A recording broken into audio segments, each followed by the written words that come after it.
አጥፍቶ ጠፋ። እዚህ ተኝ ቅድስት።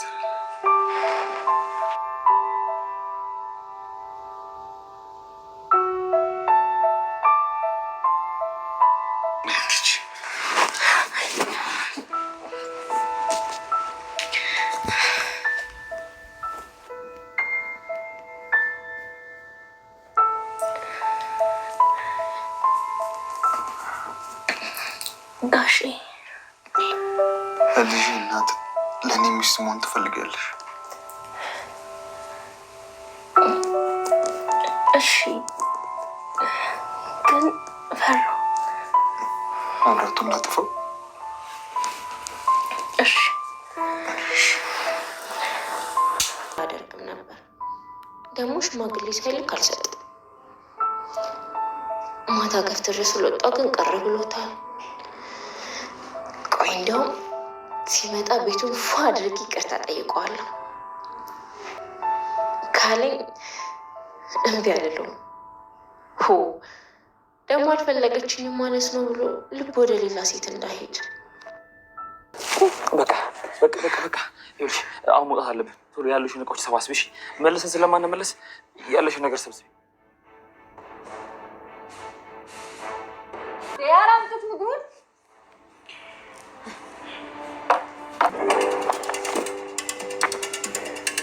ኧረ ቶሎ በሉ እባካችሁ።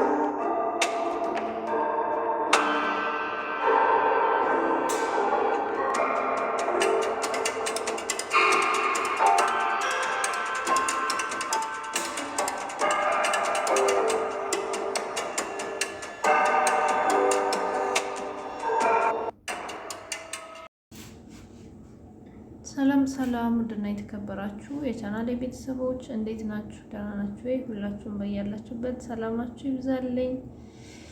ውድና የተከበራችሁ የቻናሌ ቤተሰቦች ዛሬ ይዤላችሁ የመጣሁት ምሳሌ ድራማ ክፍል 71 ነው ማለት ነው። እንግዲህ ክፍል 71 ተለቋል። በጣም ደስ የሚል ነው። እንግዲህ በክፍል 70 ላይ በጣም የሚያስደንቁም የሚያስደነግጡም ነገሮች አይተናል። ግን የምንጀምረው ከሚያስደነግጠው ነው። ምክንያቱም መጨረሻ ላይ ፈገግታችንን ማጣት ስለማንፈልግ ማለት ነው። እሱ ምንድን ነው እንግዲህ እንዳያችሁት ያለፈው ክፍል ላይ ሞገስ እንግዲህ በወጣበት ነበር የቀረው ማለት ነው። ምክንያቱም ዝና ዱራ የት እንዳለች ስላወቀ ያንን ሰፈር በጭራሽ ጥሎ መሄድ አልፈለገም ማለት ነው። እዛው ሰፈር እንግዲህ ጠባቂ ሳይቀር አስቀምጦ እዛው እየዞረ ይገኛል ማለት ነው። በነ ብሩክ ደጅ ደግሞ ማህሌትን አስቀምጧታል ማለት ነው።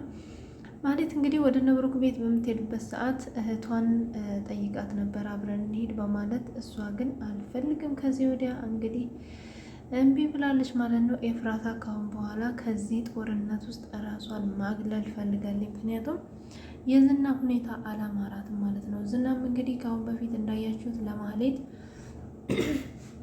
ያላት ማስጠንቀቂያ አለ። ማህሌት የምትለው እንግዲህ ዝና ቤት ይገዛልኛል ብላ ነው የምታስበው። እስካሁንም ከሱ ጋር እየሮጠች ያለችው ገና ለገና ቤት እንዲገዛላት ነው ማለት ነው። ማህሌት ይሄ ሁሉ ከዝና ጋር እየሮጠች የምታባክነውን ጊዜዋን ስራ ብትሰራበት አይደለም 1 እና 2 ቤት መግዛት ትችላለች። ክፉ ሰዎች በነገራችን ላይ እንደዚህ ናቸው። በቃ እናንተ ስትሰሩ እናንተ ስታልፉ ፊት ለፊታችሁ ድንጋይ እየኮለኮሉ እንቅፋት ያስቀምጣሉ እንጂ እነሱ እንዴት ሰርተው ነው የተቀየሩት? እንዴት ነው እንደነሱ መሆን የምንችለው? ለምንድን ነው እንዴት ሰርተው እንዳለፈላቸው ማንጠይቃቸው? ወይንም ደግሞ እንዴት ነው ሰርተን የሚያልፍልን ብለው የሚያስቡበት ጭንቅላታቸው ወደ ሌላ ተቀይሮ እንግዲህ ክፋት፣ ሰውን ስለመጣል፣ ሰውን ስለማደናቀፍ በቃ እንደዚህ አይነት ሀሳብ ነው አይምሯቸው ላይ የሚመጣውና እንደዚህ አይነት ሰዎች እንግዲህ ልብ ይስጣችሁ፣ ተማሩ ከማህሌት ማለት ነው። ምክንያቱም እንግዲህ ከማህሌት የምንማረው ነገር ሁሌ ክፋት ታስባለች፣ ግን አንድ ቀንም ተሳክቶላት አያውቅም። ሁሌ ሰውን ወደኋላ እንደጎተተች ነው። ግን እሷም ምንም ያደረገችው በህይወቷ ላይ ያመጣችው ለውጥ የለም ማለት ነው። እና አንዳንድ ሰዎች መስራት ባትችሉ እንኳን የሚሰራ ሰው እንቅፋት ባትሆኑ በጣም ጥሩ ነው ማለት ነው። እና ማህሌትም እንግዲህ ዝና ምንድን ነው ያላት? እኔ ቤቱን እገዛልሻለሁ፣ ግን ቤቱን የምገዛልሽ ሞገስን በአንቺ አማካኝነት ሲገደል ብቻ ነው ያላት። አስቡት እንግዲህ ሞገስን ፈጣሪ አያድርግበትና ዝና ቢገለው ራሱ የማህሌት ቤት አይገዛም ማለት ነው። ምክንያቱም ልጁ ምንድን ነው ያላት? ቤቱን የምገዛልሽ በአንቺ አማካኝነት ወይንም ደግሞ አንቺ ባመጣሻቸው ሰዎች ሲገደል ብቻ ነው ያላት። እንግዲህ እሷም እንግዲህ ሞገስን አገኘዋለሁ የምትልበት ቦታ ሁሉ እየፈለገችው ነው። እንግዲህ ዛሬ ሞገስን አይተዋለች ማለት ነው። ሞገስን የናያየችው ዳጣና ሞገስ እንግዲህ ተቀጣጥረው ነበረ። ሞገስም ያው ትላንትና ባለፈው ካደረበት ቦታ መጥቶ ዳጣን ለማግኘት እንግዲህ ከዳጣ ጋር ተገናኝተዋል። ዳጣ እንዳያቸዋት እንግዲህ ቤተሰቦቿን አግኝታ ቀሚስ ለባሽ ሆና ሽር ጉድ እያለች ነው። በጣም ነው ያማረባት። ዳጣዬ ይመችሽ የኔ ቆንጆ ማለት ነው። እና እንግዲህ ሞገስ በጣም እርቦታል ማለት ነው። ከዛም ያው ዳጣ ምንድን ነው ያለችው? ብሩክ ቤት ሄደን ለምን አንበላም ነው።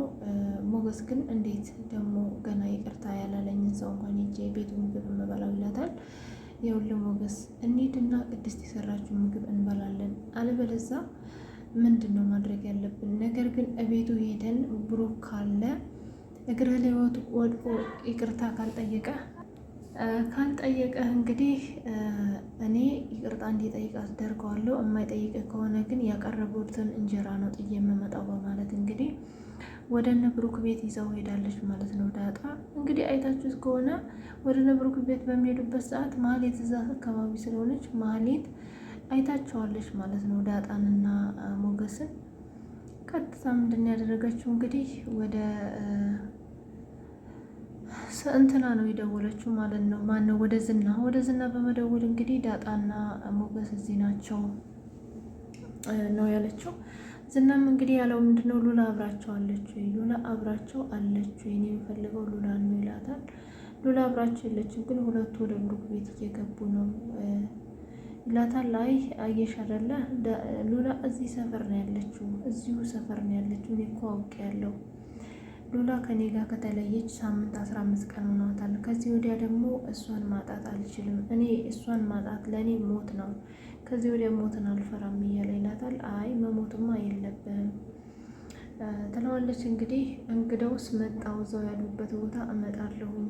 ከዚህ በኋላ እነሱ ከዛ ሲወጡ መከታተል ይኖርብናል ብሏት እንግዲህ ማህሌት ወደ እነ ብሩክ ቤት አካባቢ እየመጣች ነው። ግን ደስ የሚለው ነገር ሞገስና ዳጣ ቤት ሲመጡ ብሩክም አልነበረም። እንግዲህ ምሳቸውን በልተው ያው ሞገስም ምሳሌን ይቅርታ ጠይቋት መጥቶ ስላልጠየቃት እሷም እንግዲህ ስላደረገላት ነገር ሁሉ አባቷ እንደነገራትና እንደምታመሰግነው ነግረዋለች ማለት ነው። በዛ ላይ ደግሞ ቅድስት እንዳማረባትም ሞገስ ነግሯታል። ያው ቅድስት ስራዋ መሽኮርመም ነው። ዳጣም እንግዲህ በነገር እየነካቻት ነበረ ማለት ነው ቅድስትን። እሱ ምንድን ነው ያለቻት? አይ እንደው ዝም ብለሽ አስረከብሽው አይደለ ወይ? እንደው በቃ ግን የመረጥሽው ሰው በጣም ትክክለኛ ሰው ነው፣ በጣም ጥሩ ሰው ነው የመችሽ እያለች እንግዲህ እሷን ለማሳፈር ሞክራለች። ቅድስትም ግን ተይ እባክሽ እንዳጣ እንደዚህ አይነት ወሬ አሁን ላይ አታውሪ እያለቻት ዝም አስብላታለች። እንግዲህ ቅድስት ወደ ውጭ ወጥታ በምትመለስበት ሰዓት ነበረ ገበታውን ካነሳች በኋላ በጣም የሚያስደነግጥ ነገር ያየችው። እሱ ምንድን ነው? ማህሌትና ዝና ወደ እነ ብሩክ ቤት እየመጡ እያሉ ነበረ ማለት ነው። እንግዲህ ይህንን ባየች ሰዓት በጣም ነበር የደነገጠችው። ቶሎ ብላም ነግራቸዋለች። ምንድን ነው ያለቻቸው? በሩን በጣም ብርግድ አድርገው ስትገባ እንግዲህ ሁሉም ደንግጠው ምነው ቅድስት ምን ሆንሽ ምን ነካሽ ሲላት ማህሌትና ሞገስ ማነው ዝና ወደዚህ ቤት እየመጡ ነው እዚህ ታች ናቸው ስትላቸው እንግዲህ ዳጣን ይዞ ነበረ ሞገስ እየወጣው። ዳጣ ስትወጣ እንግዲህ እንዴት ነው የወጣችው? ጠረሃ አድርጋ ፊቷን በጥቁር ሸል አስራ ነበር የወጣችው ማለት ነው። እንግዲህ በጣም ጀግና ዳጣ ዛሬ ታሪክን የሰራችው እውነት ለመናገር እንግዲህ እነሱ ሲያልፉ አላወቋቸውም። ምክንያቱም ዳጣ ካሁን በፊት ሱሪ ለባሽ ናት፣ ፀጉሯን የምትፈርዝ እንግዲህ ለየት ያለ የልብስ ስታይል ያላት ልጅ ነበረች። አሁን ደግሞ እንግዲህ ሴት መስላ በዛ ላይ ደግሞ ሸርብ አስራ አፍንጫዋን ልክ እንደ ኒቃብ አድርጋ ነው ከሞገስ ጋር እየተንቀሳቀሰ ያለችው። እንግዲህ ከሞገስ ጋር እየሄዱ እያሉ ነበረ ማህሌትን ፊት ለፊታቸው ያገኟት። እንግዲህ ከእሷ እየሸሹ እያሉ ደግሞ ከዝናን ላይ ነው የወጡት። ያው ዝናንም ሳያቸው አመልጠዋል ማለት ነው። በጣም ነው ደስ ያለኝ ሁለቱንም ስላላገኟቸው ማለት ነው። እንግዲህ እውነትም እንዳሉት ሉላ ወደምትገኝበት ሰፈር እንግዲህ በፍጥነት ሲሄዱ አንድ ሰው ነበር የተመለከቱት። ሰውየውም እንግዲህ ከአሁን በፊት ዳጣን የሚከታተላት ሰው ሆኖ ተገኝቷል። ያው ዳጣ በስነ ስርዓት ስለምታውቀው እንግዲህ ፊቷን በመቀየር አጠገቡ ሄዳለች ማለት ነው። እስሩ ሜዳ ለማየት ስትሞክር ያው ዳጣ ካሁን በፊት የቀሚስ ልምድ ስላሌላት ቀሚሷ ያው ጠልፎ ጥሏታል። ሰውየውም እንግዲህ በተደጋጋሚ ስትወድቅ አግዞ አንስቷታል ማለት ነው። አንተ ግን ምንድን ነው? ምን እየሰራህ ነው? ማነህ ስትለው ማነሽ አንቺ ይላታል። ምን ሆነሽ ነው? እንዴት ዋልሽ ሲላት ሰላም አለይኩም ግን እዚህ ጋር ምን ሆነ ነው የቆምከው? ትለዋለች። ምንድንሽ አንቺ መታወቂያሽን ይላታል። ለምንድን ነው መታወቂያን የምሰጥህ? መታወቂያም ደግሞ መስጠት አለብኝ። እዛ ጋር አንድ ፖሊስ አለ የማውቀው፣ እሱን ጠርቼ ላሳየው እችላለሁ። ተፈለግ ልጥራው እንዴ ስትለው አይ አያስፈልግም ሂጂ ይላታል ማለት ነው። እንግዲህ ዳጣም እንግዲህ ያ ሰውዬ እውነትም ሉላን እንደሚጠብቅ ካረጋገጠች በኋላ ለሞገስ ሄዳ ነግረዋለች። ያው ሞገስም ነገሩን ከተረዳ በኋላ እንዴት አድርጋ ያንን ሰውዬን ማዘናጋት እንዳለባት እና እሱ ሉላን ይዞ መውጣት እንዳለበት ይነጋገራሉ። ምንድን ነው ያለችው? ቅድም ላደረክልኝ ነገር ላመሰግን እፈልጋለሁ ብላ መጥታለች ማለት ነው። ተመልሳ ወደ ሰውዬው እንግዲህ ላመሰግን እፈልጋለሁ፣ በጣም ነው የማመሰግንህ ትለዋለች ሰውየውን። ሰውየው ምንም አይደለም ችግር የለውም ይሄ እኮ የሚያጋጥም ነገር ነው ይላታል። ግን ለምን በጣም ስለራበኝ ምሳ አልጋብዝህም ትለዋለች። እኔም በጣም ነው የራበኝ ይላል። እንግዲህ እንዳያችሁት ልጆቹ ምንም አልቀመሱም። ማህሌት እንግዲህ ከዝና ጋር በምትጨቃጨቅ ሰዓት ምንድን ነው አሁን ደግሞ የሚያጨቃጭቅሽ? አንቺ ሆዳም፣ አንቺ እንኳን በላሽ፣ ልጆቹ 2 ቀን ሙሉ ምግብ አልቀመሱም ነበረ ያላት ማለት ነው።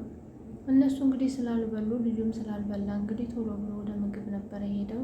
ዳጣ ግን ያው ይህን ነገር ተጠቅማ ከሱ ለማምለጥ ነው ያደረገችው ማለት ነው። ዳጣ ያው ሙስሊም መስላ ስለገባች ሰውየው ስጋ ነው ጥብስ ነው ያዘዘው። ጥብሱን እየበላ እያለ አንቺ ሙስሊም አይደለሽ እንዴ? እኮ የክርስቲያን ስጋ ነው ሲላት፣ አሁን ነው እንዴ ታዲያ የምትነግረኝ? ተሰርቶ ታለቀ በኋላ እንግዲያው ቆይ ለራሴ ቴካዊ አድርጌ ልምጣ ትለዋለች። እሱም ሂሳቡን ክፈይና ሂጂ ይላታል። አሁን ቴካዊ አድርጌ እመጣለሁ አልኩህ አይደል እንዴ? ስመጣ ከፍላለሁ፣ ስለዚህ ብላና ጨርስ። እየተጨቃጨቁ እያሉ እንግዲህ ጥላው ትሄዳለች። በሌላ በኩል ደግሞ እንግዲህ ሞገስ ሉላን ይዞ ለመውጣት ሄዷል። ሉላ እንዳያችሁ በጣም ፈርታለች።